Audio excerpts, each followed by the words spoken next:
Hi guys! So today I realised that it is 1 year since I was admitted to hospital and given my date for my hysterectomy. And I realised I don't think I've really discussed what led up to that and what happened in hospital and why it all happened and everything like that. Yes, it's going to be quite a long video. I'm not sure if I'm going to split it into parts, what's going to happen. I'll decide that once it's all filmed. In 2013, we decided to try and conceive baby number 3. And I thought it would happen really quickly, which it didn't. So that was July. Come December, I don't think I was pregnant. I didn't have positive pregnancy test or anything like that. But the day after Christmas, on Boxing Day, I had a really bad bleed. Try not to be too personal, I guess. And I can't overly remember if I was due or to do that or anything like that. But I just remember it being quite bad and we were quite worried about it. So I was up north at my mum's at the time. So a few days later, I went home and I went to the doctor about it, and she kind of said it does sound like you could have been pregnant, but who knows, it could have been a very early miscarriage or something like that, but it was never really confirmed, and I mean, what was the point anyway? I don't think that really has anything to do with the story, but it could, we're not too sure. But anyway, so that was late December. So January 2014, I think it was right at the end of January, I went back to the doctor with bad bleeding again and just pains, and to me it wasn't normal. So they admitted me to hospital, and because she did an internal and it hurt so bad, and she was pushing and it just hurt, and I think they thought I had a twisted ovary or something similar like that. So she sent me to hospital, and I went to A&E, and I spent all day in A&E as you do, and they did a lot of feeling around and a lot of stuff that if I'd known it was just the beginning, but a lot of stuff that you don't really want to happen, and they ended up admitting me not really knowing what it was. They did a scan, everything looked fine, they weren't too worried that about an ovary or anything like that. The bleeding did slow, but the pain was still there. And kind of by day 2, they came in and saw me and said, I think we should go in and have a look. I'd never had surgery before and I was shit scared. But they did say, let's go in and have a look. But I think they were leaning towards I had appendicitis. And I don't know, to this day, we still don't know why they thought that. The pain was not there. It was a lot lower down. I'd had this bleeding. All my blood tests were fine. I didn't have fevers, nothing like that, but they were still leaning towards maybe it's my appendix. So I think it was like day 2, I think this was. So they started me all day for surgery, and surgery didn't happen that day because of emergencies and blah, blah, blah, blah. So the next day, I think I went in that night. I was just one of those cases that I just had to wait until there was room for me to go in. So I went in like 9 at night, I think. And came out, it was just a laparoscopy surgery, where they just do the little cuts, and they didn't really find anything, but they took my appendix out. And they said the appendix looked fine, but they took them out anyway. I think they like to do that so then in future references they know that the appendix are out, and it's, oh, I just yelled. They know that their appendix are out, so it's nothing to do with that. She said they found a little bit of endometriosis, but really no big reasoning towards what all this pain had been. I spent that night in hospital because I came out of surgery at like 10 or something. And the next day I just felt really unwell, but they said, oh, you can go home. Everything looks good. The pain had kind of settled a bit, apart from now all this pain from the surgery. You kind of get gas pain because they put gas into your stomach to try and like blow you up a little bit, so they can see what they're doing. So I had the gas pain, the gas trying to come out my shoulders, just tender from the operation. But they said, that's all normal. Sorry, I have Grayson right here beside me. They said that's all normal and that I could go home. And I was saying to them, I just don't feel well. I don't feel very good. They're like, you've just had surgery. Go home and rest. So they sent me home. For the next 2 weeks, I just got sicker and sicker. So when I first came out of surgery, I went up to my mum's, so then my mum could kind of just help me look after the kids, I guess. My husband had to work and all this kind of stuff. And like by day 2 or 3 of being home, I was feeling really unwell. And I was saying to mum, I've got fevers. I can, is it normal after surgery to have these fevers? I feel real. I was tired. I was hot. I was like, during the night, I would sweat. I was waking up in a sweat. And kind of by day 4 or 5, I went back home to to my house and tried to continue with life because I thought that I was just trying to get over surgery, and then I thought, maybe I've got a cold on top of it and all that kind of stuff. So I went home and tried to get on with life. And I had days where I kind of felt alright, and then days where I just felt awful. So I think about a week later, or even coming into 2 weeks, and that time I had been to the doctors, and they were just like, yeah, it is what it is. We're not too sure really, but you've just got a cold or something on top of trying to heal. So I did go to the doctors.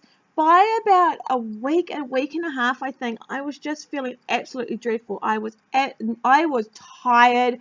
The fevers were just ridiculous. My stomach was hurting, but I was still putting that down to operations. But people were saying to me, you know what?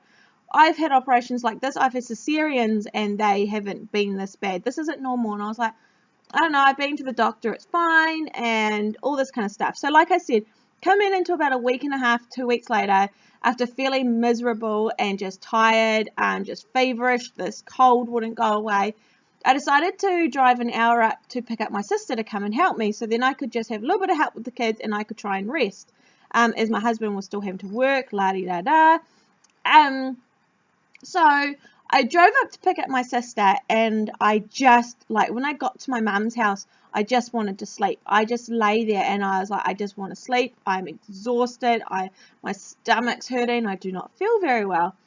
So I lay there and tried to have a sleep, and in the end I had to get going, and we were driving home, and the best that I can remember about it, I kept saying I'm so tired and I'm trying to stay awake. To me, I was trying to keep myself conscious. I just felt I could easily just slip away. I could keep myself awake, but if I closed my eyes, I wouldn't just go to sleep. I would die or something like that. I just felt miserable and exhausted. I've never felt like that exhaustion before. It wasn't tiredness. It was just something else. And I drove very slow. I do think we pulled over. And I remember texting my husband. I shouldn't have driven. I shouldn't have done it. But I remember texting my husband saying, look, if we're not home in half an hour, you might have to come find us. I'm not feeling very good. We got home, and my husband was home by then. I just said to my sister, can you watch the kids? I'm going to go for a shower. So this is about 2 weeks after my operation. Feeling horrible. My body, I just felt like I was just sick. I just wanted to throw up. I needed to sleep. So I got in the shower, and I had a nice warm shower, and I made the mistake of sitting down in the shower, and I couldn't get back up, and I just sat there and cried. I was so tired. I think I did vomit. My face was on fire. My body felt like it was on fire. My stomach, it almost felt like everything just came to a head. I'd been really sick and sore, but at this moment, everything was bad. And I just sat there crying. I was like, I need to get out of the shower. I need to get up. And I was trying to push myself up out of the shower because I was sitting down in it. I was trying to get up. In the end, I had to yell out. I was yelling out to Jono, and he wouldn't hear me. And I was yelling out to the kids. So Bentley came running to the door, and I was like, Bentley, go and get daddy. Go and get daddy. And he wouldn't. And in the end, I think I was banging on the wall. And I was like, then Jono came down, and he opened the door, and I said, I'm not very well. Something's wrong. Can you just help me get up? So he got me the towel, and he kind of helped me stand up, and I said, can you go and get my pajamas or my sweatpants or something? I need to get dry. I was still trying to keep a little bit of dignity, and he went to dry me, and I was like, no, I'll do it. I just need to get up. Can you go find my pajamas? I got up, he pulled me up. I just felt weak. And I tried to get up, and so I was up, and I was trying to get dressed, and he brought me in some pajamas, and of course they weren't the ones I needed. So I wrapped myself in the towel, went and sat on the bed, and that's as far as I got. And I had the towel wrapped around me, and I was just crying and trying to stay awake or alive. It was a weird feeling. And he came in, and this was about 7 or 8 at night, and I said to him, I need to go to the hospital. I can't do this anymore. It was at that moment that I realized something's wrong. My stomach was burning. I said to him, I need to go to the hospital. Something's wrong. Of course, being a male, he was a little bit like, are you sure? And I was like, look, I wouldn't be going back to that place if I didn't think I needed to. So we picked up, lucky my sister was there to have the kids, we packed up and we went to the hospital. As soon as we walked in, I remember, I think I had a bowl, and my husband dropped me off at the doors, and I actually said to him, you need to go in and tell them that I can't just walk in, I need help. So he went in, and they came out with the wheelchair and put me into the wheelchair, and I remember sitting in the wheelchair, and they wheeled me in, and sometimes we say things about doctors and emergency services and all that they leave you waiting, or it feels like they don't care enough. These people cared. I went in, and they just obviously could see that something wasn't right. They whisked me straight through. They didn't ask who I was. They didn't do anything like that. And they whisked me straight through, and I remember saying to them, I've had surgery 2 weeks ago. I've had abdominal surgery, and I think they knew straight away what was wrong. I had fevers. I can't remember what the fever was, but it was beyond what it should be. My blood pressure was really high. And I was shaking. I was vomiting. They put me on the bed, and before anything, I had a needle in my arm, like I had an IV in my arm. I had antibiotics pumped in. This is within 20 minutes of being there. The doctors were around me, one with a scan machine, and it turns out that I had septicemia. I had blood poisoning, and so I was admitted, and it was really scary. They were talking like, they didn't know what to do about it. They were talking like, they didn't know if this was going to be okay for a second. So I was admitted, obviously, into hospital, and honestly, within 24 hours of antibiotics, I was feeling so much better, so much better. And so I'm looking at the timer. I'm like, there's so much to go. But I was feeling a lot better within 24 hours of antibiotics. And of course, the doctors were in and out, and they came in and saw me and said, yes, you've got.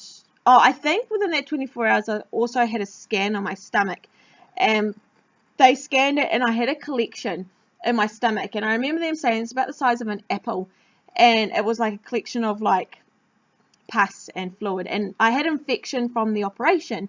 And what they decided to happen is when they took out my appendix, which they really didn't need to do, it had leaked, and I had ended up with peritonitis. Like, this is what happens with people whose appendix bursts. They end up with this. And so even though that hadn't happened to me, they kind of caused it to happen without needing to. And so they reckon that this infection had probably set in straight away. And if you remember me saying, the day after my surgery, I was telling them I didn't feel very well. I had gone 2 weeks with this infection in my stomach that had now got into my blood system. So I was on a lot of antibiotics. They thought about operating and taking it out, but I think I had another scan a few days later, and it had slowly shrunk a bit. And they were like, the antibiotics are doing the job. You're feeling much better. They were doing blood tests. The septicemia slowly, like, kind of, those levels were falling, and everything was looking really good.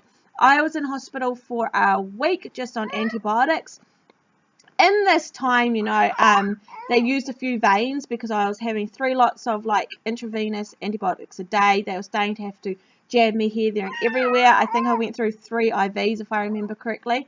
So by the end of the week, when I was starting to feel a lot better, I was ready to go home, and they were happy for me to go home and sent me home just with oral antibiotics. So I spent a week in hospital, and I think the operation was like on the 29th of January, and I think I was admitted kind of like the 12th, 13th of February. So that was, in 2 weeks, I had the operation, and I contracted septicemia. Well, I contracted a infection that I didn't know about, and that turned to septicemia within 2 weeks. So those were my symptoms of septicemia. I had, oh, are you talking? I pretty quickly came down with temperatures, body aches, like I had a really bad flu. My stomach was burning, very exhausted, like fatigue. Like, they said to me when I mentioned these things that it was that if I left another 24 hours, things could have been a whole lot worse. I was starting to show signs of kind of my body wanting to shut down type of thing. So it's very lucky I listened to myself in the end. That night in the shower, I just knew something was wrong. So I went home and I did feel a little bit better. I just knew that I had to rest. And that's when I thought it was all over. So I think I'm going to stop that there, and I will get this half of the video uploaded, and then I'll go on to what happened next. It's just these videos are going to be so long, but I will definitely upload them in quick succession, so I will link it below as soon as I get it up. The next part, I think I'm going to break this into 3 parts. This is the first part. The second part I'll do next, and then the horrible third part that was the worst thing that I've ever been through. So,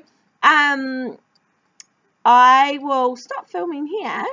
This was the first part, my lovely bout of septicemia and thinking I was about to die. I didn't realize how bad it was about to get. So I will stop it here and film the next bit for you guys.